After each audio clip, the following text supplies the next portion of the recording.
Hey everyone, and welcome back to another deep dive into the stories that reveal the gap between what we're told and what actually happens.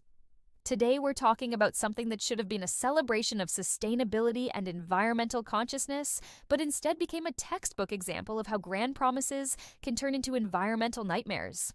The 2026 Milano Cortina Winter Olympics were supposed to be different.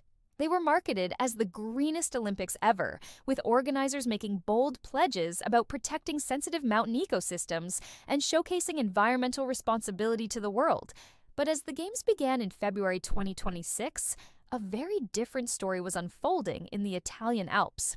Instead of environmental protection, we got century-old trees cut down for a single bobsled track. Instead of sustainable practices, we got rivers drained to power artificial snow machines. Instead of celebrating nature, we got massive construction projects scarring one of Europe's most pristine mountain ranges. So, what went wrong? And how did the Sustainable Olympics become an environmental disaster that sparked violent protests in the streets of Milan? Let's start with the promises, because understanding what was supposed to happen makes the reality even more shocking. When Italy won the bid to host the 2026 Winter Olympics, sustainability wasn't just a talking point, it was the centerpiece of their entire proposal. The organizers didn't just promise to minimize environmental impact, they pledged to use the Games to showcase the importance of protecting sensitive mountain ecosystems. This wasn't just marketing speak. The International Olympic Committee had recently made sustainability a contractual obligation for future host cities, requiring them to minimize greenhouse gas emissions, protect biodiversity, and manage resources sustainably. The Milano Cortina bid was specifically designed to meet these new standards, positioning itself as a model for how major sporting events could coexist with environmental responsibility. The location made these promises even more significant. The Dolomites, where many of the mountain events were scheduled to take place, aren't just any mountain range. They're a UNESCO World Heritage Site, recognized for their unique geology and pristine alpine environment. These mountains have survived 2 world wars and countless environmental challenges, making them a symbol of natural resilience. But here's where the story starts to get interesting, and where the gap between promise and reality becomes impossible to ignore. The centerpiece of the environmental controversy became a single sports facility, the bobsled track in Cortina d'Ampezzo. Now, you might be wondering why a bobsled track would cause such an uproar. After all, it's just one facility for one sport, right? But the story of this track reveals everything that went wrong with the Sustainable Olympics concept. The International Olympic Committee had originally wanted to hold the bobsled events in Innsbruck, Austria, where a world-class track already existed. This would have been the truly sustainable choice, using existing infrastructure instead of building something new. But Italian organizers insisted on building their own track, and the reasons had nothing to do with sport and everything to do with prestige and politics. They wanted Italy to have its own Olympic bobsled facility, even though it would only be used for about 90 seconds of actual competition during the Games. The cost of this decision was staggering in every sense of the word. The track carried a price tag of 124 million euros. That's roughly $135 million for less than 2 minutes of Olympic competition. But the financial cost was nothing compared to the environmental devastation that followed. To build this track, contractors had to clear a swath through ancient Alpine forest. We're not talking about young trees that could be easily replanted. These were century-old larches, trees that had stood in these mountains since before World War I, survivors of both global conflicts and decades of environmental challenges. Environmental groups estimated that hundreds of these ancient trees were felled to make way for the bobsled course. Luigi Casanova, a 70-year-old director of the local environmental group Mountain Wilderness, put it perfectly when he said they should rename Cortina the Queen of Cement instead of the traditional Queen of the Dolomites. Standing in front of the construction site, watching old-growth forest being replaced by concrete and steel, the symbolism was impossible to miss. But the tree cutting was just the beginning. The real environmental impact came from something that sounds almost absurd when you think about it: artificial snow. The 2026 Olympics took place during an era when climate change had made natural snowfall increasingly unreliable, even in the Alps. January 2026 had seen unusually warm weather around the holidays, leaving organizers worried that the slopes wouldn't be ready for competition. The solution was massive artificial snow production, but this wasn't just a matter of turning on some machines. Producing artificial snow on the scale needed for Olympic competitions requires enormous amounts of water, and that water has to come from somewhere. In the case of Cortina, it came from the region's rivers and streams. Fabio Tullio, an environmental activist and member of Open Olympics 2026, took journalists to see the impact firsthand. At the edge of Cortina, where the Boita River flows down through the Dolomite Mountains, the once pristine landscape had been transformed into an industrial site. Trees had been cut down and left on the side, earth had been dug out, and generators growled constantly, filling the Alpine air with diesel fumes. The black plastic pipes that sucked water out of the river were drawing 25 gallons per second. That's over 2 million gallons per day to feed the snow machines on the slopes above. To put that in perspective, that's enough water to supply a small town being diverted from natural alpine ecosystems to create artificial winter conditions for a 2-week sporting event. The irony was impossible to ignore. These were supposed to be the climate-conscious Olympics, the games that would show the world how major events could adapt to our changing climate. Instead, they were demonstrating exactly the kind of resource-intensive, environmentally destructive practices that contribute to climate change in the first place.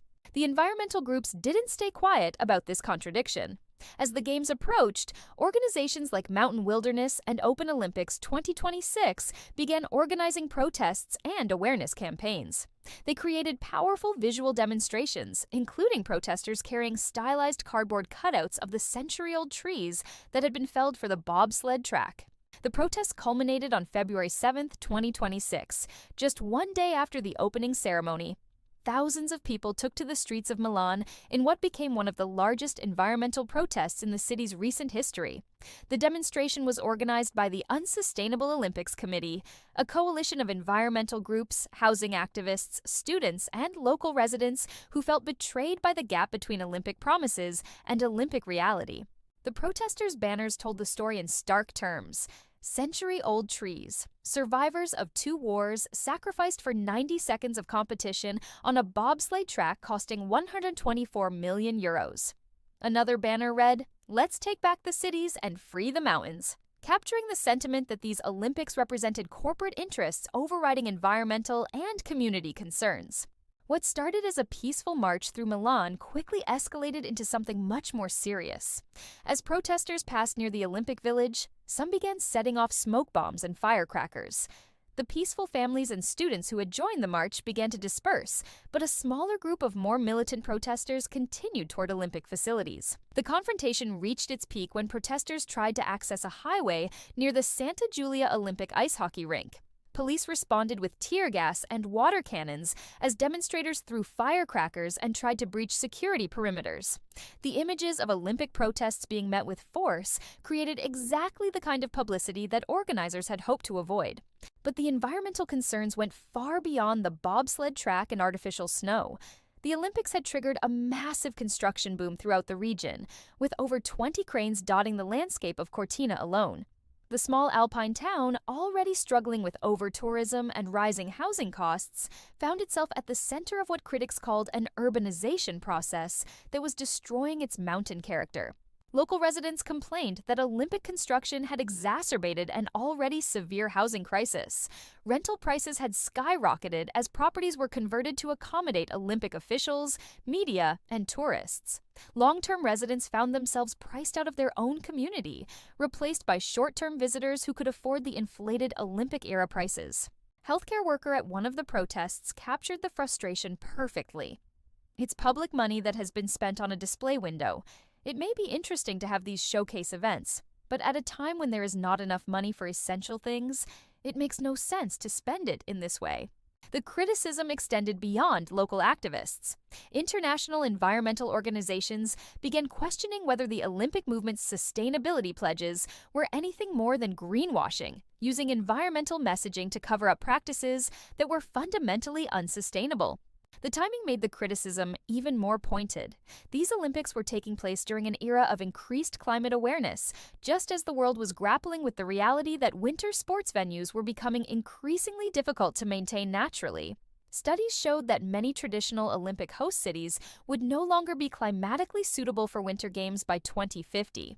Against this backdrop, the Milano Cortina Games looked less like adaptation to climate change and more like denial of it. Instead of finding ways to work with changing conditions, organizers had chosen to use massive amounts of energy and water to artificially recreate winter conditions that were disappearing naturally. The International Olympic Committee found itself in an awkward position. They had mandated sustainability requirements for host cities, but when those requirements conflicted with the spectacle and tradition that Olympic sponsors and broadcasters expected, sustainability seemed to take a back seat. IOC officials pointed out that the Games were using mostly existing facilities, which was technically true, but this missed the larger point that critics were making. The cumulative impact of dozens of construction projects, massive resource consumption for artificial snow, and the industrialization of a UNESCO World Heritage Site added up to environmental destruction on a scale that no amount of existing venue reuse could offset.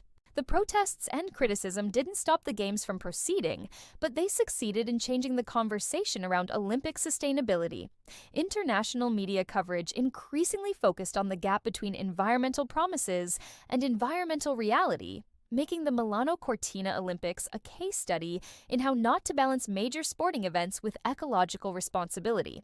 Environmental groups documented every aspect of the environmental impact, creating a detailed record of what went wrong and why. Their documentation included aerial photography showing the scale of forest clearing, water flow measurements demonstrating river depletion, and economic analysis revealing how Olympic spending had prioritized spectacle over sustainability. The legacy of these Olympics extended far beyond the 2 weeks of competition. The environmental damage was permanent. Century-old trees don't grow back quickly, and the industrialization of the Alpine landscape had lasting effects on local ecosystems. The bobsled track that cost so much and destroyed so much forest would likely see limited use after the Games ended, making the environmental sacrifice even more difficult to justify. But perhaps more importantly, the Milano Cortina Olympics became a turning point in how people think about the relationship between major sporting events and environmental responsibility. The gap between promises and reality was so stark and so well documented that it became impossible for future Olympic organizers to make similar sustainability claims without facing serious scrutiny. The protests in Milan sent a clear message that communities wouldn't passively accept environmental destruction in the name of international sporting spectacle. The images of tear gas being used against environmental protesters at the Sustainable Olympics created a powerful symbol of the contradictions inherent in trying to maintain traditional Olympic formats in an era of climate crisis.